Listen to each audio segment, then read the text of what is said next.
नाथांच्या फार सोप्या आणि सरळ भाषेत ओव्या आहेत. श्रीमंत सोनी दान न करी, लक्ष देऊन ऐका.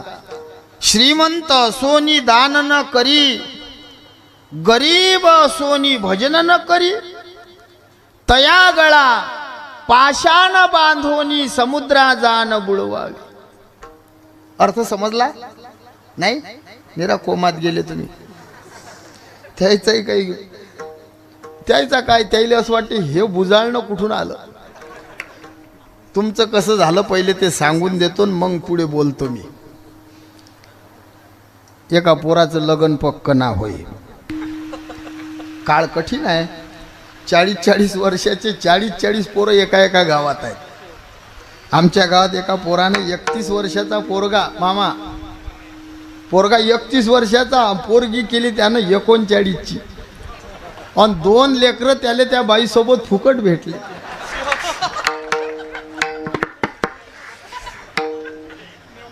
तसं लग्न होईना, लग्न पक्क होईना. झालं लग्न पक्क.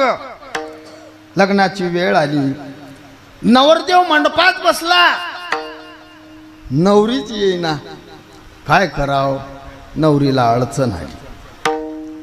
मग आता कसं कराव? नवरीचा बाप म्हणे वा, नवरी नाही पण तिची बहीण आहे, गोरी नाही पण उंदरी आहे, चालेल काय? आता काय म्हणीन तो? टाइम पडला बाका तो गधे को कैना पडता काका. तुमचं असंच झालं.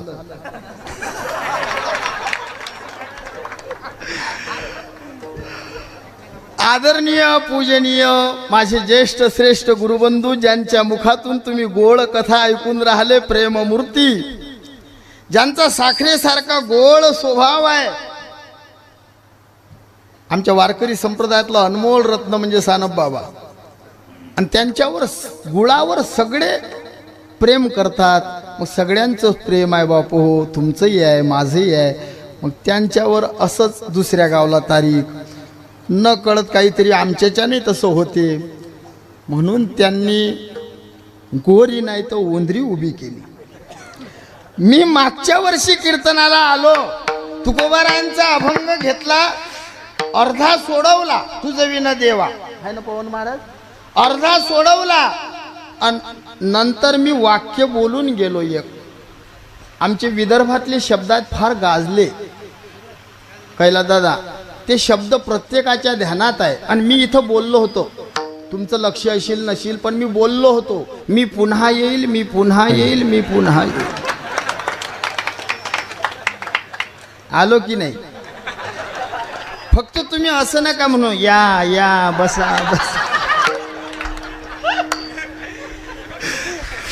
तुम्हाला खरं सांगतो, गेल्या वर्षी आलो, भगवान भोलेनाथाचं दर्शन घेतलं, मन प्रसन्न झालं, पांडुरंगाची शपथ घेऊन खरं बोलतो, इथं पुन्हा यावं अशी माझी इच्छा होती, देवानं पुरीच केली. हा लय भला मोठा सप्ताह आहे बापू हो. इवलेश रोप लाविले द्वारी, त्याचा वेलू गेला गगनावरी. गेल्या वर्षी तिकडनं होतं कीर्तन. हां, आता देवाकडे तोंड करून या शिवाला कीर्तन करायची संधी भेटली. उपकार तुमचे मानत नाही, भगवान भोले बाबाचे मानतो. विठाल विठाल. असो एवढा मोठा दिव्य सोहळा आहे. मला सांगायचं एक होतं, ऐका, लक्ष देऊन ऐका, पटपट बोलतो. नाथ महाराज म्हणतात, श्रीमंत सोनी दान न करी, गरीब असोनी भजन न करी, तया गळा पाषाण बांधोनी समुद्रा जान बुडवावी. सरळ अर्थ आहे. श्रीमंत आहे, देणगी देत नाही, गावात सोहळा चालू आहे. गरीब आहे, भजनात येत नाही, त्याच्या गळ्यात पाषाण बांधा, त्याला समुद्रात नेऊन दाबा. एवढा मोठा आनंद. हा, आणि जरी एखादा अभागी असेल आणि तो जर बकरीवर झोपेले गेला असेल तर किती पापी आहे रे. दसरा दिवाळी तोची आम्हा सण, सखे संत जन भेटतील, हे खरंच दिवाळी आहे. हा तुका मने आले घरा, तोची दिवाळी दसरा, तोची दिवाळी दसरा, दसरा तुका मने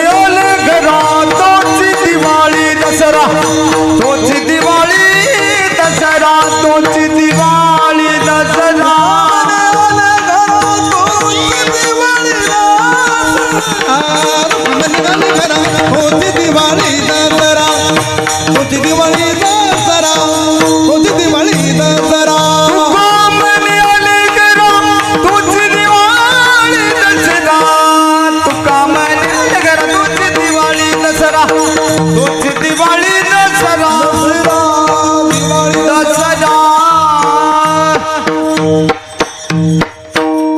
हाची दिवाळी दसरा या परिसरासाठी हे दिवाळी आहे आणि हा दसरा आहे. आणि येड्यासाठी दिवाळी, कापसानं घर भरलं की दिवाळी, आणि मुलानं फटाका फोडला आणि कापूस जळला की होई माय होई माय. हा, पण हा भाग पावन भाग आहे. आनंद वाटला तुमच्या गावात येऊन. मी भगवंताचे उपकार मानतो, मला बोलवलं. एक एकाहुनी बळी रे महान महान गंधर्व, ज्यांची जगात ख्याती आहे असे महान गंधर्व. इंद्रदेवाच्या दरबारातल्या गंधर्वांना लाजवतील असं वारकरी पंथाचं वैभव असणारे आदरणीय पूजनीय आमचे बालासाहेब मामा आहेत. आदरणीय पूजनीय, मी ज्यांच्यावर भावासारखं प्रेम करतो, आमचे कैलासदादा महाराज पौळ आहेत, जाधव महाराज आहेत.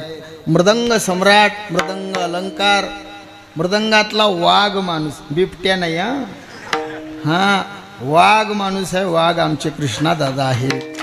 सर्व आमचे ज्येष्ठ श्रेष्ठ मंडळी या ठिकाणी आहे. परिसरातील सर्व वैष्णव वीर आहे. सर्वांना वंदन करतो आणि सेवेला सुरुवात करतो. विठाल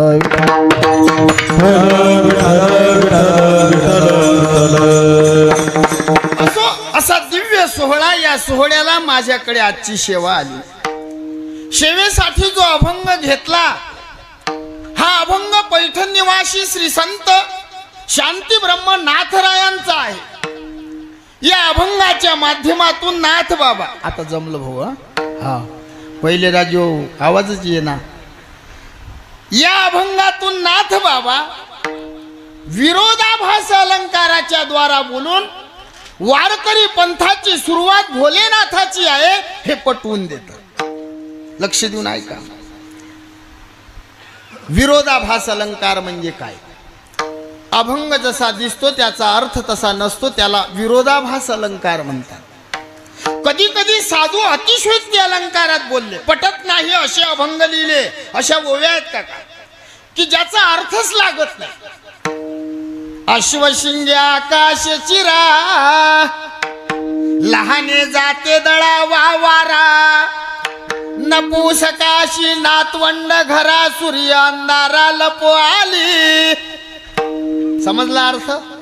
काहीच नाही समजलं. रातभर पाखडलं, काही नाही सापडलं. अश्वशिंगे आकाश चिरा, घोड्याच्या शिंगानं आकाश चिरा. किती शिंग आहेत रे बाबू? बोल ना. 2. तू सांग रे. 2. मस्त गडे हो. हो, मला दोर द्या आणून, तुम्ही फाशी घ्यायला. काय करू रे बाबा आता? बरं, लेकरं लहान लहान नाही, लग्नावर आले राव. तुम्ही घोड्यावर बशावर आले तरी तुम्हाला घोड्याची शिंग माहित नाही अजून. काय वाटू देऊ नको भाऊ, असंच असते.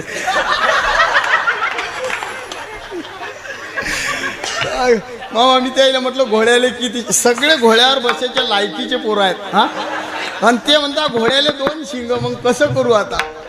आता मी तुम्हाला विचारतच नाही.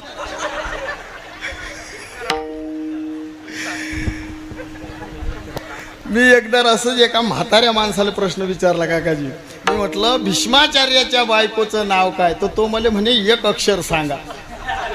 तो फुल मॅन आणि मी हाफ मॅन. मी सांगलं, म्हटलं पहिलं अक्षर शाय. तो म्हणे भीष्माचार्याच्या बायकोचं नाव शांताबाई आहे. हे असंच झालं. अश्वशिंगे आकाश चिरा, लहाने जाते दळा वारा, नपुसकाचे नातवंड घरा, सूर्य अंधारा लपो आली. नाथराय म्हणतात घोड्याच्या शिंगानं आकाश चिरा, लहान जात्यानं वारा दळा, आणि नपुसकाचे नातू कोणाचे? बघत आता कसे हसले ते. आता समज, आज लक्ष देऊन ऐकून राहिले. हा, नपुसकाचे नातू सूर्याच्या अंधारात लपाछपी खेळतात. कोणतं खरं आहे? कोणतंच नाही. घोड्याले शिंग, आकाश चिरता येत, वारा दळता येत नपुसकाले त्याच्या लक्षात. आणि सूर्याला अंधार नाही, स्वतः बोलून स्वतः खंडन करणं म्हणजे अतिशय. माझा बाप ब्रह्मचारी. पटलं तुम्हाला आता हे? हो म्हणते तो दादा. अरे मा बाप जर ब्रह्मचारी असता तर मग मी झालो असतो काय रे. मी पाया पडतो त्याच्यात.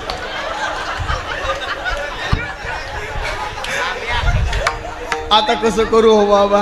हा मी अरे इरी नाही हलवली रे, खिरी खिरी हा असं असं केलं. मी म्हटलं पटलं काय म्हणजे पटलं.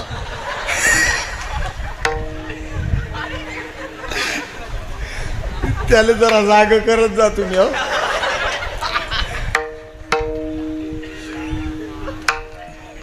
इकडे पाहून कीर्तन करतो. माझा बाप ब्रह्मचारी. स्वतः बोलून स्वतः खंडन करणं. अ बाळा अ भाऊ, माझा बाप जर ब्रह्मचारी आहे मग मी काय सूर्याच्या मंत्रानं झालो का बा. हे स्वतः बोलून स्वतः खंडन करणं झालं. आमच्या घरी एक आमचे मावशी आले काकाजी साहेब आणि आमची एक चुलते. दोन्ही हुशार, म्हणजे फक्त हुशार नाही अति हुशार. मग अतिशयोक्ती अलंकार सांगतो. आमचे मावशी आमच्या चुलत्याला विचारतात काय मग काय पेरलं पांडू. मग आमचे काका म्हणत तुम्ही सांगा ना भाऊ तुमचं काय आहे. हायब्रिड पेरलं बा. काय लागली होती झडती मागच्या वर्षी. मावशी काकाला विचार. काका म्हणत तुम्हाला त्याला नेमकं म्हणजे काहीच नाही होईल पण लंब का अति एकरी 50 झाली. मग आता या बोन गप बसावणं चुलत्यानं. आमचा चुलता म्हणते फक्त. तो म्हणे नेमकं तुम्हाला किती झाली. 75. काही बोलतो गड्या म्हणे आहा किस्तकारी करायला लागते तशी. तो म्हणे काय केलं म्हणे खत दिलं. मग मावसा म्हणे खत मी दिलं. कसं दिलं याले अर्थ आहे म्हणे. कसं दिलं म्हणे वा झाडाच्या बुळाशी. तुमच्याकडे कसं टाकतात म्हणे झाडाच्या बुळाशी टाकलं. आमचा चुलता म्हणे चुकली या वर्म फेरा पडे. आमचा काका ना म्हणे कसं काय म्हणे खत देणं चुकलं. ज्वारीला जर मोठं कणीस लागत असेल तर खत घेऊन त्या धांड्याच्या पोंग्यात भरावं लागतं.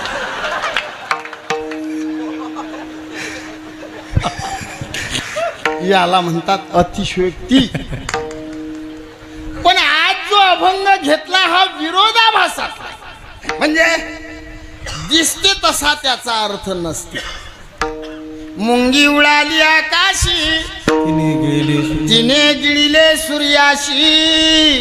थोर नवला वझाला वांझे पुत्र प्रसवला. मुंगी आणि सिंगी झाली तिथे दूध किती. मुंगी आणि सिंगी झाली तिथे दूध किती.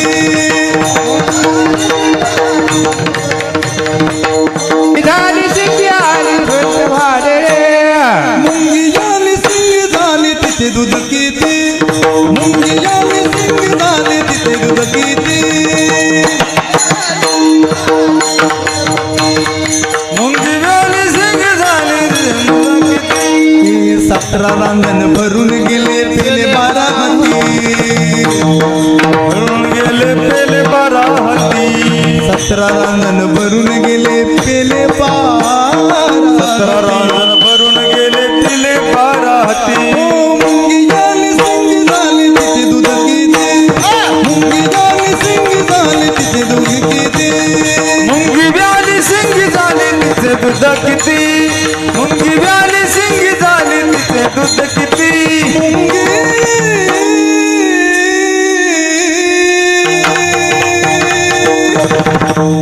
सिंगी तिचे दूध किती. सिंगी तिचे दूध किती. सिंगी तिचे दूध किती.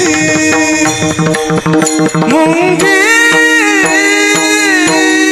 व्याली मुंगी व्याली तिचे दूध किती. तिचे दूध किती. हो तिचे दूध किती.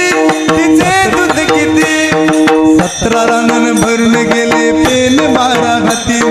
17 रांगण भरून गेले पेले 12 हाती. 17 रांगण भरून गेले पेले 12 हाती. 17 रांगण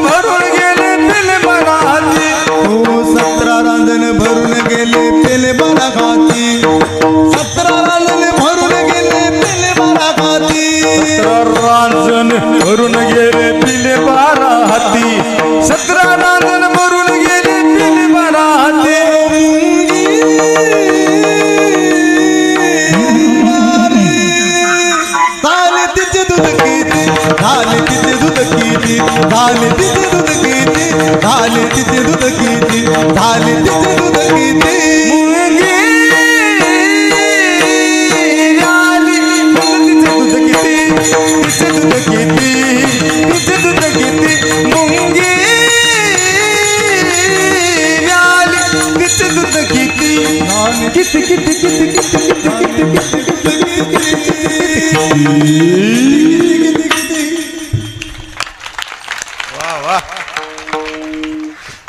मुंगी व्याली शिंगी झाली तिचे दूध किती 17 रांजण भरून गेले पेले 12 हत्ती मुक्ताबाई म्हणता मुंगी उडाली आकाशी तिने गिळले सूर्याशी कोण गिळलं सूर्याले मुंगीनं नाथाच्या घरची उलटीचं खून पाण्याला लागली मोठी तहान काट्याच्या गाणीवर बसले 3 गाव 2 वसाड 1 वसती नाव काट्याच्या गाणीवर बसले 3 गाव 2 वसाड 1 वसती नाव तिथे आले 3 कुंभार तिथे आले 3 कुंभार 2 मेले 1 वसती नाव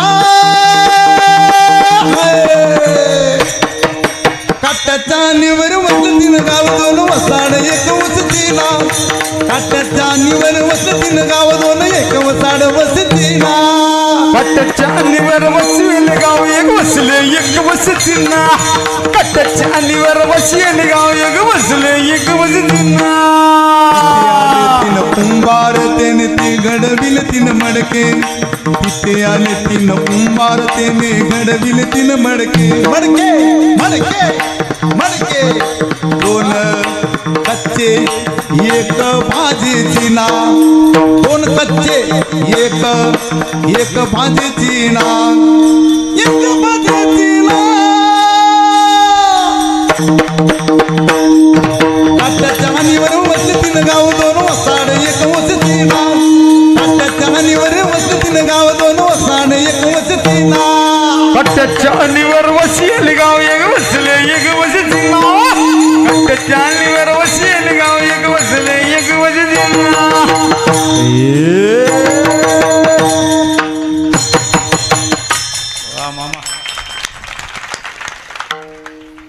काट्याच्या आणीवर वसले 3 गाव एक तुमचं एक माय आणि एक दादाचं तुम्ही ऐका आमची भाषाच तशी आहे भाऊ हां आमच्याकडे माय तुय असं म्हण तुमचं भाषा जरा स्टँडर्ड आहे इथं तिथं आहे ना आम्ही म्हणतो अटी तटी मी बोलतही नाही काका प्रयत्न केले मी पहिले कीर्तन करायला लागलो 17 वर्ष झाले आता मी पहिले शुद्ध बोलो साहेब माय कोणी कीर्तनच घेना मी घरीच मा बायकोले सांगू कीर्तन कराव काय काही इलाज नव्हता कोणीच बोलवे ना आता मी शुद्ध बोलत नाही प्रयत्नही कर मी केले मी करू शेतामध्ये गेले आणि वावरातून आले आपलीच भाषा चांगली आहे आमची बुलढाण्याची अटीतटीची भाषा गाडगे बाबा तुकडोजी बाबानं साऱ्या जगात केली आमची भाषा मायन तुयच बरं आहे लक्ष देऊन ऐका विरोधाभास अलंकार अतिशयोक्ती अलंकार मी तुम्हाला थोडक्यात सांगतो वेळ कमी आहे 12चाच टाइम सांगला पाटील बॉल है ना 12 लक्ष द्या पटकन सांगतो विरोधाभासातले वेगवेगळे प्रमाण देऊ आपण सांज पडी दिन ढल गया बाघी न घेरी गाय गाय बिचारी मरी नहीं बाघी न भूकी न जाए कबीरदास की उल्टी बानी बरसे कंबल भीगे पाणी कंबल बरसे पाणी भीगे कम म्हणजे काय बल म्हणजे काय संध्याकाळ झाली वाघीण आली वाघिणीनं गायला घेरलं गाय मेली नाही वाघीण उपाशी गेली खरी संध्याकाळ कोणती वाघीण आली तिनं कोण्या गायला घेरलं गाय मेली कशी नाही आणि वाघीण उपाशी गेली कशी नाही थोडक्यात सांगतो संध्याकाळ म्हणजे म्हातारपण चोपदार बाबा तुमचं वय किती झालं वय वय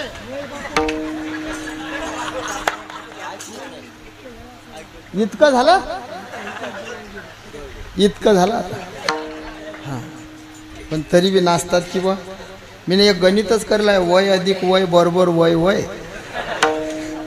या वयात पान ते बाबा काय नाचले राव जवान पोरेले लाजवतील गावरान खायला भाऊ गावरान हो अजूनही बुढे बाडे पहा तुम्ही कसे दिसतात तंदुरुस्त आणि तरुण पोरं पहा तुम्ही पुड्या खाऊ खाऊन उड्या मारू मारू थकले सरे गाल गेले अंदर तेजस्वी दिसतात ते म्हातारे माणसं पहा मिशी गिशी टोले जंग हा बाबा पहा बरं खरंच सांगा बाबा हाय की नाही? हा हे तर काही मिशीने ठेवत आणि फिशीने ठेव जाऊ द्या मला काही जास्त माय लांब यानंच तर वाढते माय किडत मला जरा हा पटपट बोलायचं आहे आता ऐका तुम्ही. संध्याकाळ म्हणजे म्हातारपण. त्या संध्याकाळच्या वेळेला वाघीण आली, तिचं नाव आहे यम. आणि यमरूपी काळरूपी वाघिणीनं गायला घेरलं. ते गाय आहे जीव. जीवरूपी गाय मरत नाही आणि काळरूपी वाघीण उपाशी जात. देह जाईल त्याशी काळोबा खाईल. याला विरोधाभास म्हणतात. जुने लोक भारुळ करत. आता भारुड राहिले नाही, भारुळ कोणाला येतही नाही. जे करतात ते भारुड करतच नाही, निरा तमाशे लावले. भारूड भावाच्या असतं आरूढ ते भारूड. ज्यात भाव दडला ते भारूड. नाचणं, साड्या नेसणं, उड्या मारणं हे काही भारुडात बसत नाही. कानातले घालतात, बांगड्या भरतात, मर्दासारखा मर्द बाईचे कपडे घालते, बरं नाही वाटत. नऊवारने सुनी नाचतो कोंबडा, नऊवारने सुनी नाचतो कोंबडा, होय तो हिजडा सप्तजन्मी. होय तो हिजडा सप्तजन्मी. नऊवारने सुनी नाचतो कोंबडा, नऊवारने सुनी नाचतो कोंबडा, होय तो हिजडा सप्तजन्मी. सप्तजन्मी.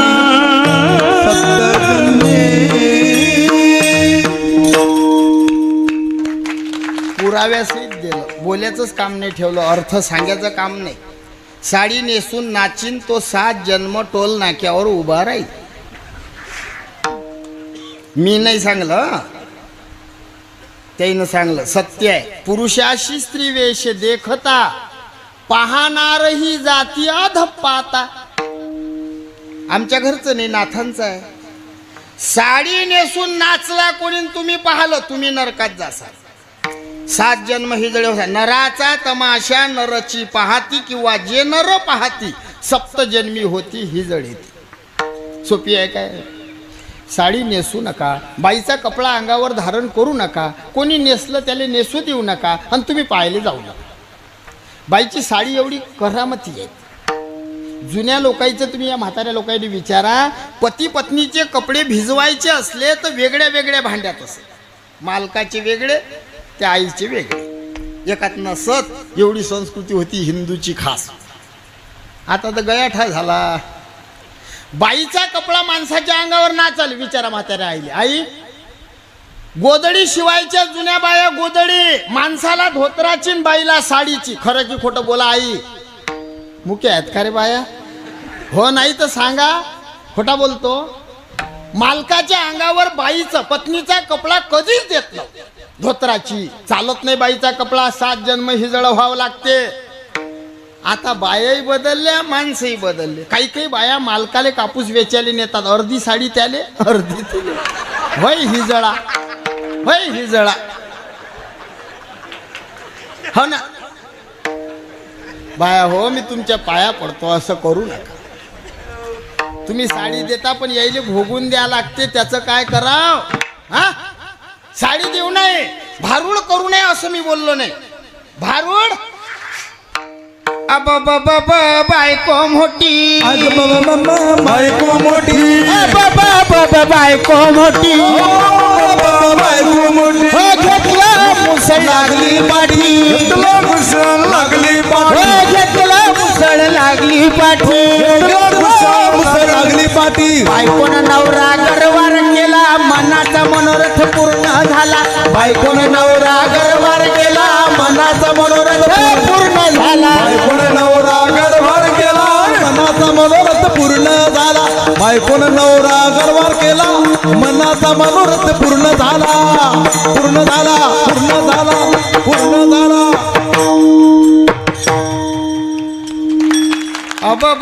बायको मोठी नवऱ्यापेक्षा, मुसळ घेऊन लागली नवऱ्याच्या पाठी. भारुडा हे पटलं का तुम्हाला? हे हो म्हणा ना. झाल्यानं बाया मोठ्या. आता मी पहिलेच तर सांगलं 31च्या पोरानं 40ची बायको केली तरी नाहीच. खरं झालं की नाही? मुसळ घेऊन लागली नवऱ्याच्या पाठी, हे नाही खरं. काही काही लोक म्हणतात, पण चकार लावून सांगता येईल काय बायको मारतच नाही म्हणा. बरेच बेवडे बावडे घरात कोंबे खातात आणि बाहेर येऊन सप्त्यावाल्यांना हिशोब द्या, हिशोब. अरे बायको पुढे चालत नाही ले काय, आणि कार्यकर्त्यावर गाजून राहिला रे.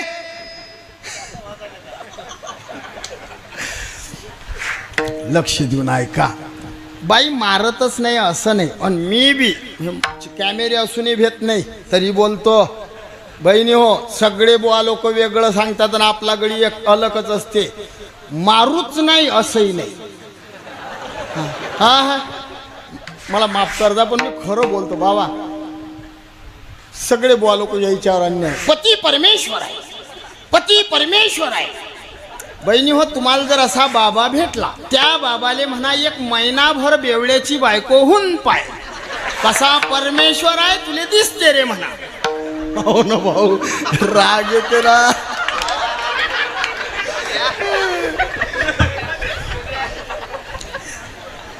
म्हणून बोललो बहिणी हो, राग नका, वाईट नका वाटू देऊ. काही पाप फाप नसते लागत. पती परमेश्वर आहे हे गोष्ट खरी आहे, पण त्याच्यात काही चांगले गुण असले तर तो परमेश्वर आहे. कुत्र्यासारखा गल्लीत लोडते आणि परमेश्वर आहे. त्याच्या अंगावर कुत्रा अभिषेक करते तरी परमेश्वर हटले का. थोडक्यात सांगतो, बायकोनं नवरा गरवार केला हे कसं. नवऱ्यापेक्षा बाई मोठी हे पटलं, पण बायकोनं नवरा गरवार केलं हे नाही पटलं. मुंगी आकाशात उडली तिनं सूर्य गिळला हे नाही पटलं. मग ते बायको कोणती जिनं नवरा गरवार केला, ते मुंगी कोणती जिनं सूर्य गिळला. जेव्हा कोठेच नव्हते काही, जेव्हा कोठेच नव्हते काही,